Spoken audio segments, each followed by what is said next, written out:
6 में स्वागत करती हूँ। आज मैं आपके साथ शेयर करूंगी 56 भोग से और 4 भोग। वो है खिचड़ी, इसमें हम मूंग दाल और चावल को डाल के बनाएंगे। और दूसरा रेसिपी है साकरा, जो कि एक पम्पकिन का खट्टा मीठा सा रेसिपी है, जिसमें हम पम्पकिन और काले चना को डाल के बनाएंगे। और तीसरा है साग। मैं ऑलरेडी आपके साथ एक साग रेसिपी शेयर कर चुकी हूँ, जो कि 56 भोग में आता है, लेकिन वो साग में हमने मस्टर्ड पेस्ट, सब्जी और गुड़ डाल के बनाया था। लेकिन आज जो साग मैं बनाऊंगी वो साग बिल्कुल भी वैसे नहीं बनेगा। ये साग बहुत ही सिंपल बनेगा। और ये जो साग है, ये साग हम एक बिटरी साग को लेके बनाएंगे। आइदर आप इसको सजन साग से बना सकते हैं, नहीं तो मेथी साग से बना सकते हैं। तो ये दोनों साग में बहुत ज्यादा मेडिसिनल वैल्यू है। ये साग क्यों जगन्नाथ जी को प्रसाद लगाया जाता है, उसके पीछे जो लोक कथा है, मैं आपको उसके बारे में बताऊंगी। और उसके साथ मैं आपके साथ शेयर करूंगी केले का भाजी। तो मैं आपको कह रही थी कि वो साग के पीछे का एक लोक कथा के बारे में। तो जितना भी रेसिपी मैंने आपको पिछले 5 एपिसोड में दिखाया है, आपने देखा होगा कि सारे रेसिपी में बहुत ज्यादा घी, गुड़ ये सब डाल के बनाया जाता है। ये तो मैंने बहुत कम रेसिपी आपको दिखाया है। जगन्नाथ के मंदिर में 56 भोग के अलावा और भी बहुत ज्यादा प्रसाद भगवान जी को चढ़ाया जाता है। तो सारे प्रसाद जो बनता है मंदिर में, सारे प्रसाद में बहुत सारे मिठाई होता है, बहुत सारे दूध, छेना और राबड़ी, नहीं तो फिर ज्यादा घी, ये सब डाल के बनाया जाता है, जो कि बहुत ही रिच है। कभी कभी हम सोचते हैं कि जगन्नाथ जी इतने सारा खाते हैं, तो वो तो भगवान है, वो तो डाइजेस्ट कर लेंगे, लेकिन तो आम इंसान इसको तो डाइजेस्ट बिल्कुल भी नहीं कर पाएगा। ये बस एक सोच की तरह हमारे मन में रह जाता है। ये सोच जगन्नाथ जी का एक भक्त के मन में आया था। वो है एक बूढ़ी मौसी, उनका हस्बैंड का भी डेथ हो गया था, उसका कोई बच्चा नहीं था। तो जगन्नाथ जी को वो अपने बेटे की तरह मानती थी। वो बूढ़ी मौसी सोचती थी कि कालिया इतना सारा दूध, इतना सारा छेना, इतना घी रोज रोज खाता है तो उसका तबीयत खराब हो जाएगा। इसलिए वो क्या करती थी कि हमेशा एक सजन का जो साग है, उस टाइम में तो मेथी साग नहीं मिलता था, सजन का साग मिलता था।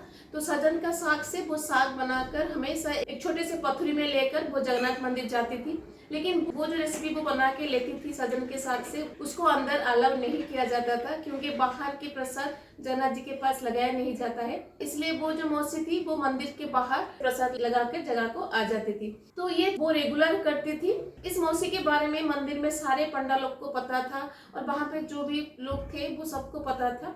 लेकिन उस दिन एक नया पुलिस ऑफिसर आया था, जिसको मौसी के बारे में पता नहीं था। तो उसने मौसी को डांटा कि आप यहाँ पे क्यों प्रसाद लगा रहे हो जगन्नाथ मंदिर के सामने, ये ठीक नहीं है, आप यहाँ से चले जाओ, पथरी लेकर चले जाओ बोल के उसके हाथ से पथरी छूट गया, जिसकी वजह से नीचे सारा प्रसाद गिर गया और पथरी भी टूट गया। तो वो बूढ़ी मौसी जो थी बहुत डांटी उस पुलिस ऑफिसर को कि तूने ये क्या किया, अगर मेरा कालिया नहीं खाएगा तो उसका तबीयत खराब हो जाएगा। तो ये सोच के वो उसने बहुत डांटा और खुद बहुत रोई कि आज मेरे कालिया का तबीयत खराब हो जाएगा, आज अगर ये नहीं खाएगा तो उसका तबीयत खराब हो जाएगा। ये सोच सोच के वो रो रो कर घर चली गई। दूसरा दिन जब हुआ तो दूसरे दिन जगन्नाथ जी के पास जब प्रसाद लगाया जाता है, बड़ पंडा जो होते हैं मंदिर का, वो लोग हाथ में ऐसे पानी लेते हैं, जिसको हम चौलू बोलते हैं। तो उस टाइम में जो हाथ में पानी लेते हैं, तो ये मान्यता है कि वो पानी में जगन्नाथ जी का चेहरा दिखाई देता है, फिर उसके बाद वो प्रसाद लगाया जाता है। और जिस दिन उस पानी में जगन्नाथ जी का चेहरा नहीं दिखाई देता है, तो उस दिन वो प्रसाद नहीं लगता है। तो ये मान्यता है जगन्नाथ मंदिर में। दूसरे दिन जब बड़ पंडा ने अपने हाथ में पानी लिया महाप्रसाद को पानी चढ़ाने के लिए, तो उस टाइम में हाथ में जब पानी के अंदर जगन्नाथ जी का चेहरा दिखाई नहीं दिया, तो उसको लगा कि शायद कुछ गलती हो गई, जिसकी वजह से जगन्नाथ जी का चेहरा पानी में नहीं दिखाई देता है। तो वो उठ के जाके राजा जी को बोला, और राजा जी भी बहुत टेंशन में आ गए, क्यों जगन्नाथ जी का चेहरा नहीं दिखाई दिया। उस दिन रात को राजा जी के सपने में जगन्नाथ जी आए, उनको बोले कि कैसे मैं खाऊं, मेरा तो पेट खराब है, आज मेरे मौसी नहीं आई है मेरे लिए साग लेकर, तो अगर मैं साग खा लेता तो मेरा पेट ठीक हो जाता, तो मेरा पेट खराब है तो मैं कैसे प्रसाद ग्रहण करूंगा, मेरा पेट ठीक होगा तभी जाके मैं प्रसाद ग्रहण करूंगा। जब दूसरे दिन सुबह को राजा जी दौड़ के मंदिर आए और पंडा लोग को पूछे कि राजा जी को जब सब पता चला बूढ़ी मौसी के बारे में, तो राजा जी मंदिर से ही बूढ़ी मौसी के घर दौड़ने लगे। और राजा जी ने बूढ़ी मौसी को बोला कि तू इमीडिएटली साग बना, और बना के जगन्नाथ जी को लेके पूजा लगा। बूढ़ी मौसी भी टेंशन हो गई, क्या हो गया, मेरा कालिया का तबीयत खराब हो गया ना, मैं बोल रही थी हो जाएगा। तो ऐसे करके उसने बहुत डांटा सबको। फिर इमीडिएटली उसने साग ही बनाया, और राजा जी उसके घर पर ही बैठे हुए थे, लेकिन उसने देखा नहीं कि राजा ने बैठा है और कोई है उसके घर पर। वो इमीडिएटली बनाया, और एक पथरी भी राजा जी लेकर आए थे उनके साथ। तो उस पथरी में वो साग को डाल के दौड़ी मंदिर के पास।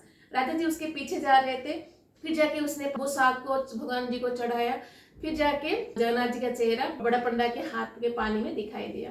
उस दिन के बाद राजा जी ने सारे पंडा लोग को बताया कि ये जो मौसी लेकर आती है रेसिपी, ये रेसिपी जगन्नाथ जी के 56 भोग में लगना चाहिए। उस दिन के बाद से जगन्नाथ जी के हर प्रसाद के साथ ये जो बिटरी साग होता है, जो कि जैसे कि साजन साग और मेथी साग, ये जगन्नाथ जी को चढ़ाया जाता है। पहले तो मेथी साग नहीं था भारत में, तो सजन साग बनाया जाता था। आज भी सजन साग से ही लगता है। अगर किस टाइम पे सजन साग नहीं मिलता है तो मेथी साग से भी ये साग बनाया जाता है।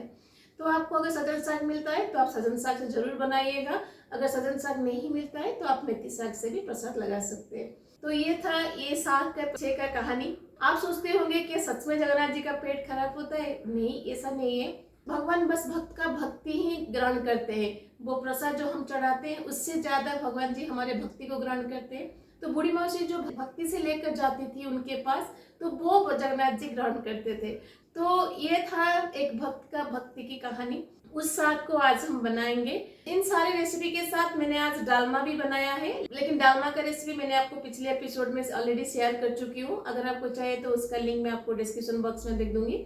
अगर आपको आज की माँ प्रसाद की रेसिपी अच्छी लगेगी तो अपने फ्रेंड्स एंड फैमिली के साथ जरूर शेयर कीजिएगा।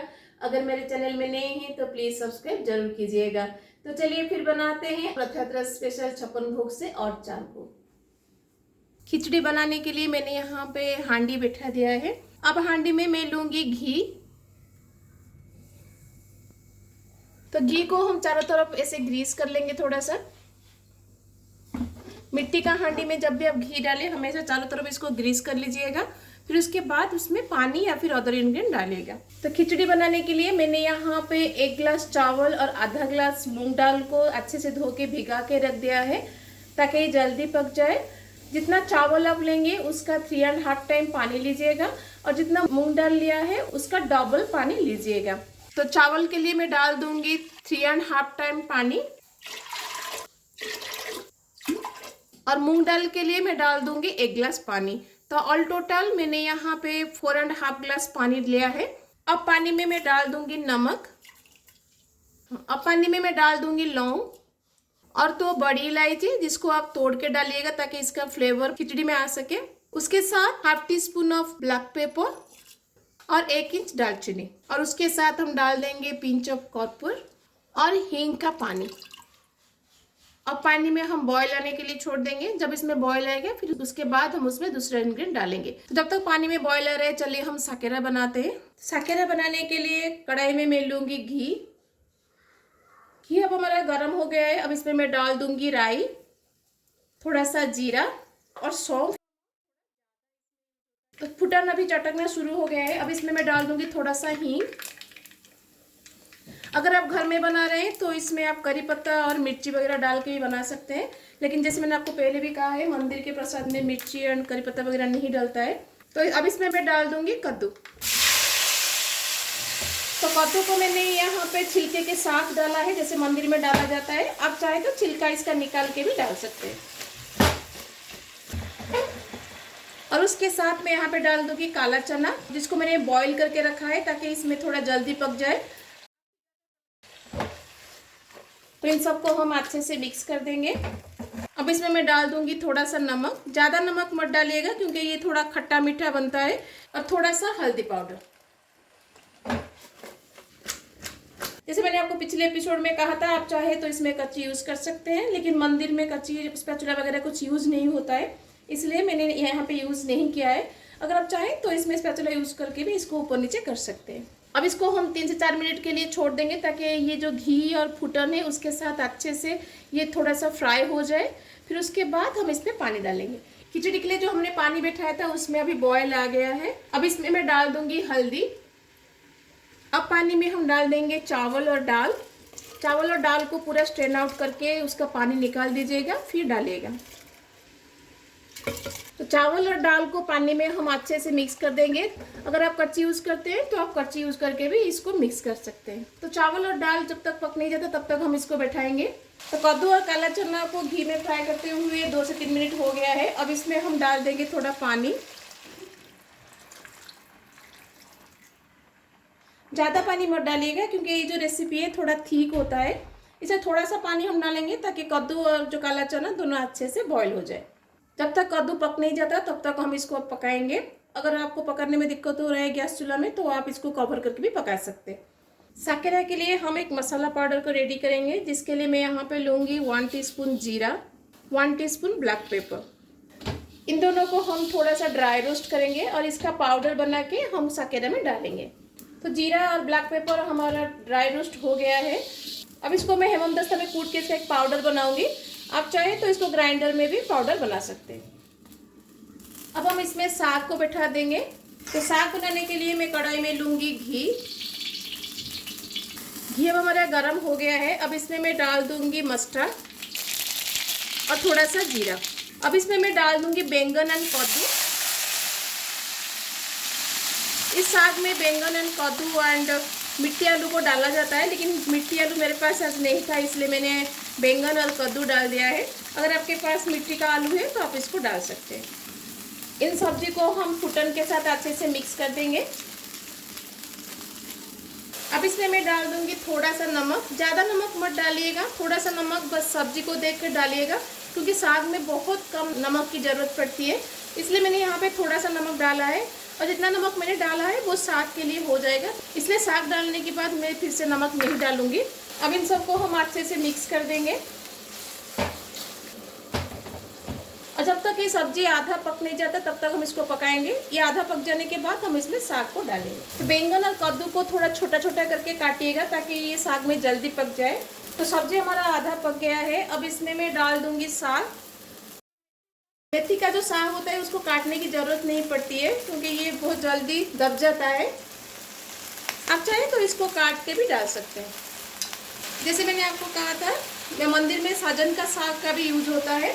अगर आपको सजन का साग मिलता है तो आप सजन साग से ही इस साग को बनाइएगा।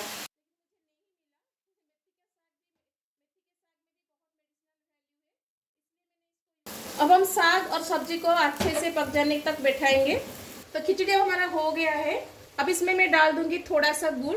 जैसे मैंने आपको कहा था कि मंदिर के प्रसाद में हर चीज़ में थोड़ा सा गुड़ डलता है, और उसके साथ मैं यहाँ पे डाल दूंगी थोड़ा सा ग्रेटेड नारियल। तो इन सबको हम अच्छे से मिक्स कर देंगे। जब चावल 2/3 पक गया होगा उसमें तभी गुड़ और नारियल को डालिएगा। अब इसको हम 2 से 3 मिनट के लिए बैठाएंगे, फिर उसके बाद उसमें हम तड़का लगाएंगे। तो नारियल और गुड़ को डालते हुए 2 से 3 मिनट हो गया है। अब इसमें हम तड़का लगाएंगे। तड़का लगाने के लिए मैं खिचड़ी में डाल दूंगी थोड़ा सा जीरा और उसके साथ हम डाल देंगे गरम घी। तो हमारा खिचड़ी रेडी है। अब इसको कवर लगा के मैं छोड़ दूंगी, क्योंकि मिट्टी का हांडी में जो हीट रिटेन रहता है वो हीट में ही बाकी का चावल पक जाएगा। साकेरा जो हमने बैठाया था आप देख सकते हैं पानी अभी रिड्यूस हो गया है और कद्दू भी हमारा लगभग हो गया है। अब इसमें मैं डाल दूंगी जीरा और ब्लैक पेपर का पाउडर। और इस रेसिपी में खट्टापन के लिए थोड़ा सा इमली को मैंने यहाँ पे पानी में भिगा के रखा था, उसका पॉल को हम डाल देंगे।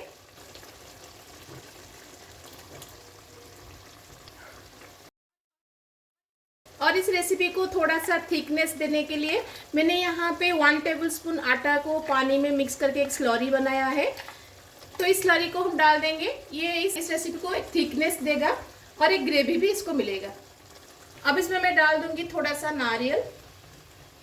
तो इन सबको हम अच्छे से मिक्स कर देंगे। और स्वीटनेस के लिए मैं इसमें डाल दूंगी अभी गुड़। गुड़ को भी बाकी के साथ हम अच्छे से मिक्स कर देंगे। अब इसको हम 4 से 5 मिनट के लिए और पकाएंगे, ताकि जो आटा और गुड़ हमने डाला है वो अच्छे से पक जाए। गुड़ डाल के बैठाते हुए 2 से 3 मिनट हो गया है। अब हम गैस को बंद कर देंगे। तो हमारा सकरा रेडी है। इसको हम गैस के ऊपर से निकाल देंगे। जितना ग्रेवी आप देख रहे हैं ना, उतना ग्रेवी में ही रखिएगा, क्योंकि मिट्टी के हांडी में रहने की वजह से ये थोड़ा टाइम के बाद और भी गाढ़ा हो जाएगा। अगर आप अदर कढ़ाई में बैठाते हैं तो आप थोड़ा सा इसको गाढ़ा करके बनाइएगा। तब इसको मैं गैस के ऊपर से निकाल दूंगी। तो साग भी हमारा हो गया है। इस स्टेज पर मैं गैस को बंद कर दूंगी। चलिए हम केले की भाजी बनाते हैं। केले की भाजी बनाने के लिए हम एक मसाला पाउडर का रेडी करेंगे, जिसके लिए मैं यहाँ पे लूँगी जीरा। मैंने यहाँ पे 1 टीस्पून जीरा लिया है, 1 टीस्पून सौंफ, 8 से 10 काली मिर्ची, छोटा सा टुकड़ा दालचीनी और एक ब्लैक कार्डामम। इन सबको हम 2 मिनट के लिए ड्राई रोस्ट करेंगे। ये जो भाजी है इसमें कच्ची यूज होता है। इसको ज्यादा टाइम के लिए हम रोस्ट नहीं करेंगे, बस 1 मिनट के लिए हम इसको रोस्ट करेंगे। तो 1 मिनट अभी हो गया है, मैं अब इसको निकाल दूंगी और इसका एक पाउडर हम बनाएंगे। केले का भाजी बनाने के लिए मैंने यहाँ पे केला को काट के हल्दी के पानी में डाल के रखा है। केला को ऐसे ही स्लाइस करिएगा, मंदिर में ऐसे ही स्लाइस करके भाजी बनाया जाता है। तो इसके लिए हम एक बैटर को रेडी करेंगे, जिसके लिए मैं यहाँ पे लूंगी 3 to 4 टेबल स्पून चावल का आटा और राइस फ्लोर। अब उसमें मैं डाल दूंगी थोड़ा सा नमक, थोड़ा सा हल्दी पाउडर, और जो मसाला पाउडर हमने बनाया था ना, जीरा सौंफ वगैरह को लेकर, उससे 1 टेबल स्पून हम इसमें डाल देंगे। इन सबको हम अच्छे से मिक्स कर देंगे। तो रॉक सॉल्ट मैंने डाला है, उसको डिजॉल्व होने में थोड़ा टाइम लगेगा, इसलिए मैं इसमें पानी डाल के 2 मिनट के लिए छोड़ दूंगी। ज़्यादा पानी डाल के इसका बैटर मत बनाइएगा, थोड़ा सा पानी डालिएगा, एक थिक कंसिस्टेंसी आने तक इस बैटर को बनाइएगा। तो सॉल्ट जो मैंने डाला था अभी ये कम्प्लीटली डिजॉल्व हो गया है। भाजी मैं घी में बनाऊंगी, आप चाहे तो तेल में भी बना सकते हैं, लेकिन मंदिर में घी में बनता है इसलिए मैं घी में बनाऊंगी। केला को इस बैटर के अंदर ऐसे ही डीप करिएगा, फिर उसके बाद इसको घी में छोड़ दीजिएगा।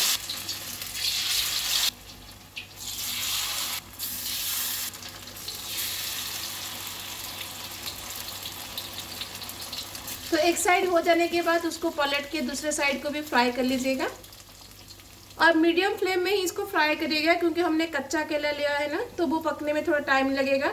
अगर आप हाई फ्लेम में फ्राई कर देंगे तो ऊपर से तो हो जाएगा, लेकिन अंदर से कच्चा रह जाएगा। तो केला अब हमारा फ्राई हो गया है, अब इसको मैं निकाल दूंगी।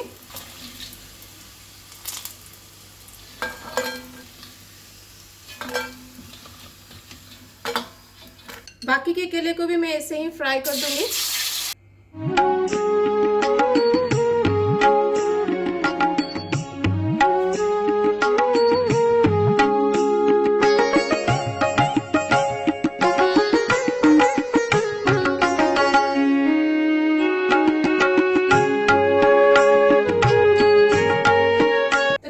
आपको आज की जगन्नाथ जी की प्रसाद, अगर आपको आज की महाप्रसाद की रेसिपी अच्छी लगी तो अपने फ्रेंड्स एंड फैमिली के साथ जरूर शेयर कीजिएगा, ताकि जो भी जगन्नाथ के मंदिर नहीं जा पा रहे वो लोग घर पर ही ऐसे जगन्नाथ जी का महाप्रसाद का आनंद ले सके। और ऐसे ही ऑथेंटिक एंड इंटरेस्टिंग रेसिपी जानने के लिए मेरे चैनल को जरूर सब्सक्राइब करिएगा। तो मिलते हैं और एक रेसिपी के साथ। Till then bye bye, see you, have a good day, Jai Jagannath.